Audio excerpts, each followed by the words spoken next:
Don't be too scared. It's okay. If your fear's there, love it, embrace it, hold it, be with it. Let it go. But don't let it run you. Don't let it rule you. It's all going to be okay. It's just a bit of a shit show. And every breakup can be messy at times and it can be scary. But I'm sure you've been through one, if not two, three, four, five, like hairy, messy, uncomfortable, painful, heartbreaking breakups. And guess what? You're still here. You're still here. So let's do it. Okay? We're here for each other. I'm here for you in spirit, on the screen. And don't lose faith.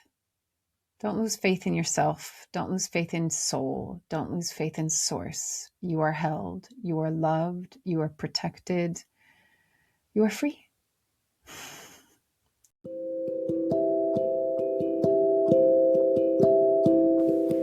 This is Corinne Bloom, and you're listening to Raw Conversations.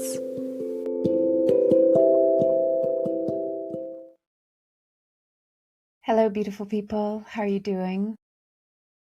Some fiery times, as always, riding the roller coaster, right? So today I wanted to speak about the big breakup of what we're going through as our society, our quote unquote reality, our entire belief system, you could say, is kind of falling to pieces, right? And I use this analogy, I don't know, maybe 5 years ago, about how what we're going through right now is essentially waking up to and breaking up from a highly abusive relationship. And it's sometimes really hard. I read a really good post about this morning that was saying it's really hard to see something when you were born into it and when your parents have been born into it. And it's just been the norm, right? So a lot of people feel this kind of disheartened, hopeless, like, wow, the world is just getting so terrible and awful and ugly. And, God, it's getting worse and worse and worse. And you've probably heard this, like, it's actually not. That's crazy to say. It's actually not. It's just becoming visible. These structures have been in place for a long time, and the tactics have been used for a long time. We just didn't notice it. We just didn't notice it because it's like a fish doesn't notice water, right? And similarly, I always find take macro and micro, because sometimes it's really hard in the macro. It's just like the lens is so wide that it's really hard to kind of understand or relate, or to have enough space to be able to see it from a different view. But the moment you make it into the micro and into the personal, the analogy that I used however many years ago was like, imagine that the way that the world is running itself right now and is treating humanity, imagine that that was a relationship with a single person that is speaking to you in these ways, that is harming you, that is violent, that is emotionally, physically, verbally abusive, that has no respect or reverence for life and for you, and maybe is trying to control you or trying to manipulate you or lying to you, and you're finding out all these terrible things about what they've done. A healthy person would be like, I'm not staying in this relationship. Are you kidding? Now, I say a healthy person, and it's not to say that someone stays in it is not healthy. Let me rephrase that. I want to be very, very sensitive to these words. It's more when we get, it's like the fish that can't see the water, when someone maybe is used to a level of abuse because that's all they've ever known their entire lives, because maybe their parents were like that. And then they go into a relationship as an adult that, of course, mimics the relationship that we had with our parents, right? Until we make the unconscious conscious, the subconscious conscious, and then release the trauma, the patterning, the belief systems that go with it. But the moment that you take something from the macro scale and you concentrate and you zoom it in and you go, would I put up with this if this were in my relationship? Would I put up with being talked to like this? Would I put up with the abuse? Would I put up with the manipulation? Would I put up with the lies? Would I put up with... Most of us would answer no. Some would answer, no, I don't want to be in that relationship, but I don't know how to get out, right? That is the hardest aspect of when one is in an abusive relationship. It's like, how do you get safely out of this, right? So this might seem like a weird topic and maybe a little bit like heavy and dark, but it's actually a really positive thing, because it's like when you wake up to something and it's really harsh. It makes me think of when it was Glennon Doyle's book. I forget, was it Love Warrior or something like this? And she talks about how when she first went to therapy with her then husband and found out that he had been cheating on her for years, and the thing that struck her wasn't just woman, it was women, it was plural, and she just was like, her whole reality kind of imploded because she had no idea. She had no idea. And then all of a sudden, it's like the truth, the reality hits, and it becomes not just surreal, but the word that I use is like hyper real, because you're like, what is this? All of a sudden, everything, your whole idea of what your life was, your trajectory was, the safety, the stability, just the very structure. All of a sudden, it's like you realize it's on stilts and breaking stilts at that, right? So there's a shock. There's a shock to the system. But the moment there is that like aha of seeing the truth, as cliche as it is, the truth will set you free, my friend. Because it's the truth, right? It's the truth. And I said this last week, I'm just the kind of person that I would much rather have an ugly truth to a pretty lie, because just the frequency of truth and authenticity for me is just, it's so important, to be living on anything less than that. Just you'd be in constant conflict with yourself and in discord. Like, think of it as you're playing a piano that's out of key, out of tune, or you're playing a guitar and one of the strings is loose and it's like, you're constantly in discord, you're out of harmony, and we are frequency beings. And so we need to be in harmony, and truth is a huge and very important harmonic, right? As is authenticity, as is integrity, as is love, right? As is kindness. So it sounds and it looks like that kind of, oh shit, I'm waking up to the fact that, been in an abusive narcissistic relationship, or maybe one of my parents is a total narcissist, sociopath, psychopath, or whatever. And you're like, shit, my whole reality is falling apart before me, and the structures that I thought I relied on are not reliable anymore. And so it's a massive awakening, right?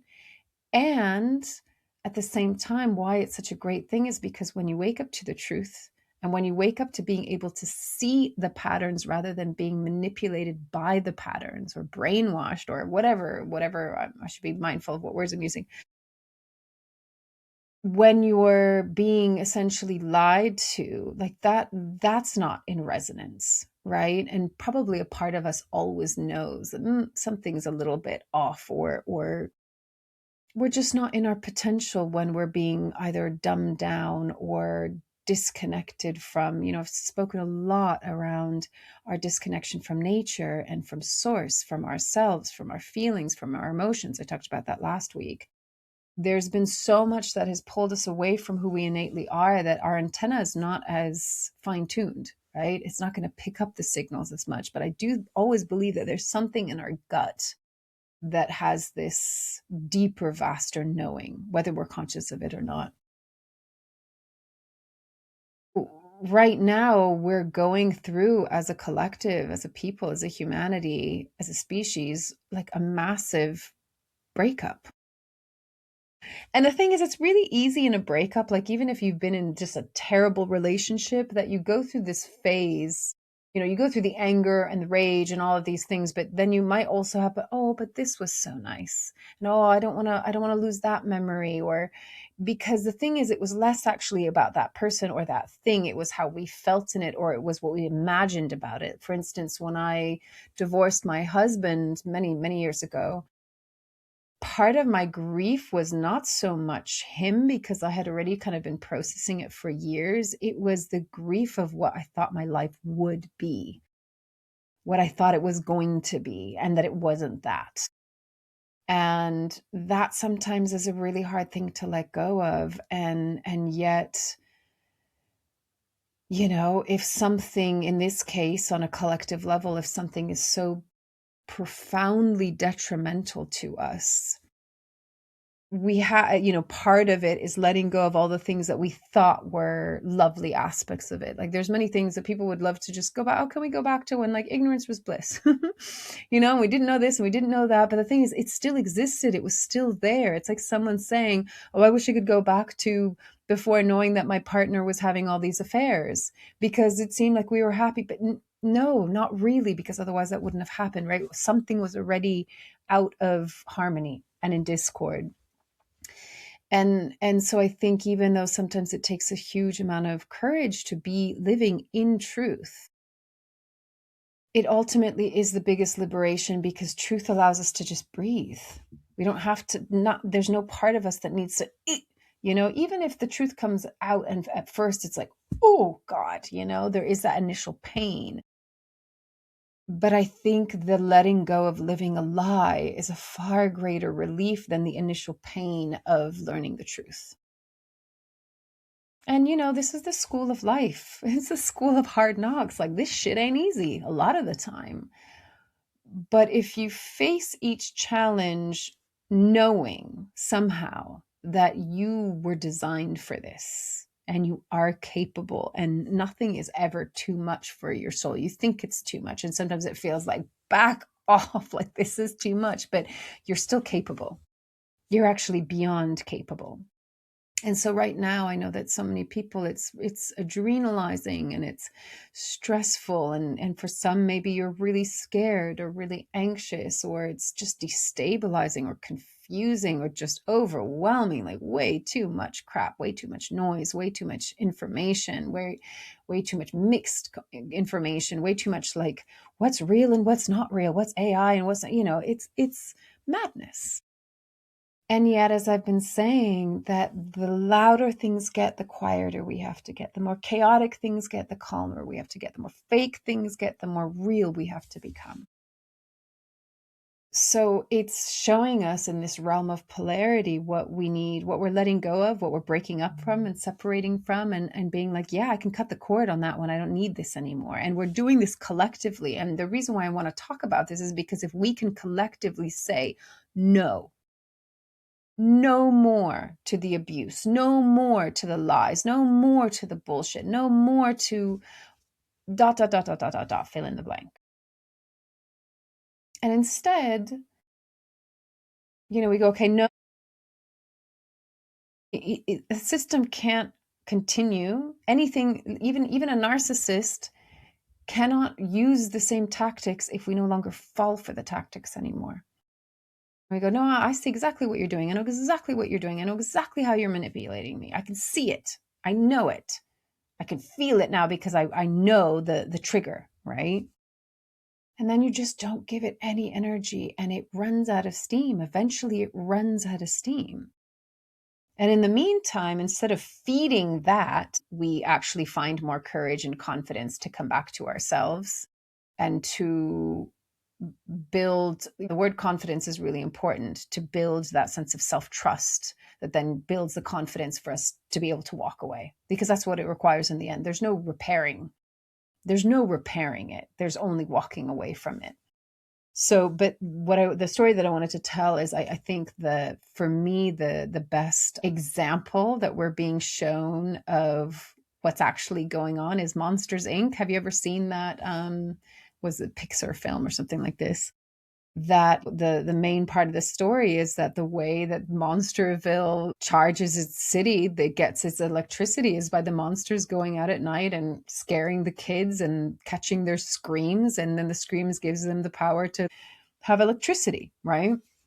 And how by the end of that film they actually turn it around, because it's just awful, it's like to scare a kid to get energy, like that is literally an energy vampire, that is parasitic, right? And by the end, when I guess the main monster, Max was it, kind of really befriends this girl that he's meant to scare, by the end he finds that actually they make so much more energy by producing laughter instead of fear. And so for me, that film is like, here, humans, this is what's going on in your world. This is the system that you're in right now, that your fear is being used as energy. But actually, that what part of our energy is so much more powerful is our joy, our laughter, our love, our kindness, our collaboration. So, we're breaking up also with an identity and a how do I want to say this? It's not even just like a mode of being, a way of being, like literally almost like a physiological structure of living from survival. Because when I was studying, I was doing the research for a book that I wrote, I don't know now, 10 years. Where are we? 2026. Yeah, probably 10 years ago. Jesus, the time goes by. Um, we primarily have lived in matriarchal egalitarian times. And when I read this thread this morning, it was saying that actually, in the history of humans, which they say is something like 200, 300,000 years, the patriarchy is actually a very short period of it. And it's a pretty bad experiment, right? But actually, all in all, it's a pretty short period. But my God, the amount of destruction, like if you want to look at it from a zoomed out perspective, it's like from a source soul perspective, it's like, let's see how far we can go in the opposite direction of who we truly are. If who we truly are is love and compassion and kindness and authenticity, we have gone to the other end of the spectrum, to hatred, violence, falseness, inauthenticity. And so it's kind of going like, okay, well, that experiment was awful. Maybe we learned something about it. And I do think one of the things that we're learning right now, and if I take the macro into the micro, when you leave a bad relationship, no matter if it was like super abusive with a narcissist or it's just a bad relationship, the steps to leave it are hard. They're scary. They take a lot of courage. You don't know what the next steps are going to be. You don't know what it's going to look like. You've based your security and your safety and your identity and your life trajectory in this, that you're like, how am I going to pay for my life? Where am I going to live? Do we have to separate the friends? There's all of these practicalities that come in that are really hard and can be scary and overwhelming. But when we begin to remove ourselves from this relationship that is unhealthy, the immediate thing that happens is we start to feel really, really good, healthy, lighter, brighter, more confident, more energized. You see people that come out of relationships or marriages and all of a sudden they lose a lot of weight, or they look healthier, they look lighter, like they can fly again, right? And so then that will give us more confidence. And so yes, you have to walk through the fire in the beginning, and it's deeply uncomfortable. And I think that's where we are right now. It's like, shit, this sucks, like, ouch. But the other side of it, and what will emerge through it, it's like the phoenix that rises from the ashes, is you're going to feel so good, because you're going to feel liberated and free, and like your self-worth is, your power is back in you. You've reclaimed the power that you gave away. And this is a really important note. This is a really important keynote, because getting out of the victim archetype that we've been in for a long time, we often use the terminology in a bad relationship of, they took my power away. They might have been, yeah, they might have been like trying to reel it in, right? But nobody can take our power away unless we give it to them. And I know that it's not always conscious. And again, it's like if you had abusive parents, then that's all you've known. And so then it's really hard to see that for what it is when you're with a partner and they're doing that, or with society at large when it's doing it, that you just think, oh, I'm worthless, or I'm not good enough, or, the child makes it about itself, right? And so there is this detaching and disidentifying with, I'm not this, I'm not the abuse, and I'm also not the victim. And when we come out of victimhood, we really come into our own sovereignty and recognize, oh, this is how I gave away my power. Maybe it was being yanked at, but this was the moment where I gave it away. And so when we reclaim it, we go, I'm a sovereign being.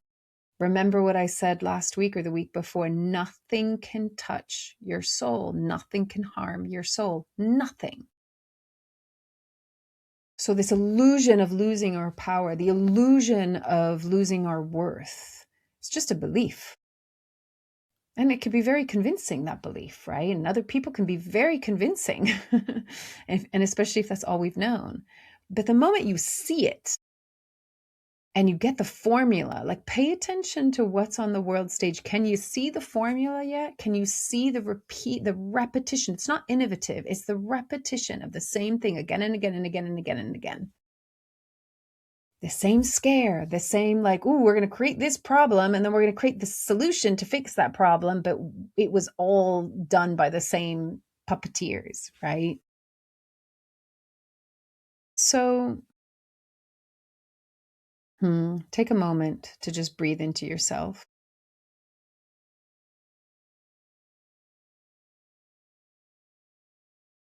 Ask yourself, what do you know to be true about yourself, about life or existence, about your connection relationship to source, God, universe, whatever you want to call it. And it might be that, oh, I don't know what my connection is, but notice where you are with that. What do you know to be true about your soul? What do you know to be true about your heart? And amidst all of that, asking your being, what is it that I truly, truly want and desire? And I don't mean a person, place, or thing. Go straight to the frequency. What is the frequency that would feel like home? That would just make you go, okay, I don't have to be scared. I don't have to fight. I don't have to protect. I don't have to defend. I don't have to do anything. I can just exhale. And whatever that is for you personally, bask in that.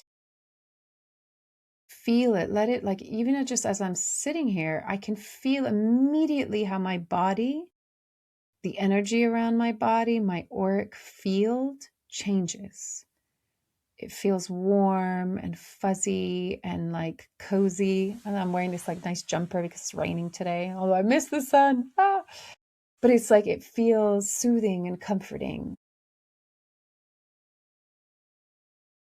That feeling, whatever that is for you, and if you can't find it right now, that's okay. Just keep on coming back to it.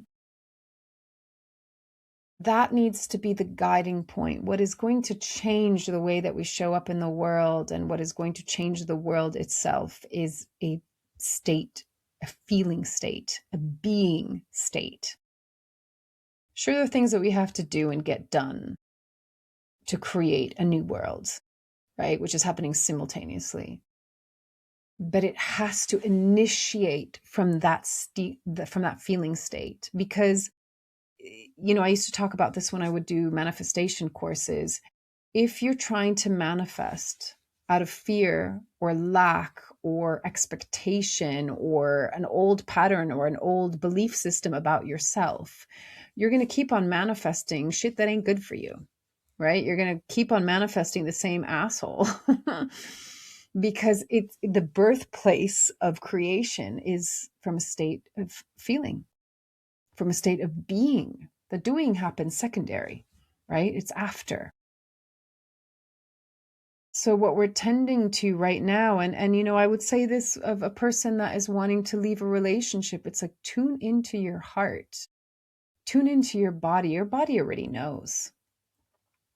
It was Kyle Cease that was talking about, I saw a video of him and he was, you know, giving a lecture or whatever, a workshop. And he said, you know, he asked them a question. He said, okay, you're going to say yes or no to this. He said, meditation, yes. News, no. And so it was like, it's instant, right? The response to the body's response to something, yes or no. I want that. I don't want that, right? It's very clear. It's either yes, no, or neutral. And he says, but what happens is it's like the body will go, oh, no, I'm not happy in this job. It knows immediately. It's a no. But the mind will go, oh, but you know, I get benefits and it gives me security. And But the body's going, yeah, but you're not happy. We're not happy doing this. This is kind of shitty. I don't want to live like this. But the mind's going, oh, let's just try and figure it out. Let's reason. We have to drop out of the mind and into the body and really trust ourselves and that feeling. Your mind will go into fear. You've been trained to, right? We've got to retrain it to not just be like, oh, I need to get rid of the fear. You need to retrain it to see fear with courage, through the eyes of courage. Courage takes fear by the hand and goes, okay, let's move through this together. You know, but we got to move through it. Otherwise, it's like this forever shadow that's following you every night, wherever you go, right? We don't want to live like that. We want to be free. We want to be joyful. We want to feel light, right? So the feeling has to be the first point of contact, and for us to trust it and to know that, yes, there are going to be moments where you're scared. There are going to be moments where it's a labor. It's going to be intense, and you've got to push yourself to go against what you're used to. You know, I've said this many times that the mind will often choose what it knows, even if it's not good for it, then choose an unknown that is potentially or probably or is so much better for it. Because the mind wants to experience what it knows, because that's what makes it feel safe. But that's the thing, is we don't need to live in the reptilian mind anymore. We don't need to live in survival anymore. So we don't need to be making these decisions out of like safety, security. I know this, comfort, I'm in control of it. All of it is a fucking illusion. What actually makes the soul come alive and feel safe, it's not the right word, because nothing can harm or touch your soul, so it doesn't need to feel safe. It just is. It doesn't even have to question it. But what makes us feel in that place of home within ourselves is when we're following our joy, our truth, our authenticity. Live more from your soul. You know, incorporate the fact that you're human and you have a personality and you have a mind and you have an ego and you have feelings and you have sensations, and include that. But let your soul lead. We're moving into different times, different frequencies, different dimensions. We are soul. We're not human. We're soul having this human experience. So let your soul lead. So have the practice every day. You know, this can be the invitation. Ask your soul. Ask your soul, what message do you want to share with me today? What do you want to show me? Guide me today. Let me make decisions from my soul rather than my ego or my past or my patterns or my fear or what. It goes straight to the source. And this is why for me it's interesting to work with the soul, because it's going straight to the source. We've spent enough time going through the whole analysis phase and, you know, trying to unpick everything. I think now we're in quantum leap mode. You can just let go of that shit. Just let it go. And I know sometimes it's easier said than done, but actually sometimes it is literally just making the choice to be like, I'm going to let go of that relationship. I'm going to let go of that old version of myself. I don't need it anymore. It's an old version. It's like going through your closet and looking at clothes that you've been holding on to for 20 years. You're like, yeah, that's not me anymore. And I'm never going to wear it. And I don't even fit into it anymore. Why am I holding on to it? Let it go. What we hold on to is less the thing and more what we thought about the thing, or the connotation or the memory or whatever it is. It's not the actual thing. The thing is useless. It's sitting in your closet doing nothing, right? So there's an analogy of just let go of the part of you that is no longer real and alive today, that's cluttering up your inner home. And we're needing to do this both micro and macro, personal and collectively. So yeah, we're going through the breakup, but at least we're not alone, but stop taking the abuse. Stop feeling disempowered. Stop giving your power away. And I appreciate that it's easier said than done, but we can do it together step by step. And really, it's less of a step by step doing and more just like, be with your state of being. Are you living from a state of fear, or are you trusting your soul to guide you? That must be our starting point. That's like the ignition where we put the key in to our day, is let my soul guide me today. Let me listen to my soul. It will tell you. It will let you know. We just have to get used to hearing it. And we have to trust it. We have to learn to trust it because we've been severed from it. So it feels a little bit unfamiliar. And remember, the mind doesn't like what it doesn't know. But stretch yourself. Neuroplasticity, right? So don't be too scared. It's okay. If your fear's there, love it, embrace it, hold it, be with it. Let it go. But don't let it run you. Don't let it rule you. It's all going to be okay. It's just a bit of a shit show. And every breakup can be messy at times, and it can be scary. But I'm sure you've been through one, if not two, three, four, five, like hairy, messy, uncomfortable, painful, heartbreaking breakups. And guess what? You're still here. You're still here. So let's do it. Okay? We're here for each other. I'm here for you in spirit, on the screen. And don't lose faith. Don't lose faith in yourself. Don't lose faith in soul. Don't lose faith in source. You are held. You are loved. You are protected. You are free. That's all. Take it or leave it as feels right for you. Loving you from afar.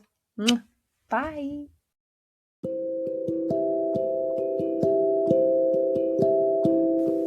You've been listening to Raw Conversations with Corinne Bloom. Thanks so much for showing up, listening in, and being a part of the conversation with me.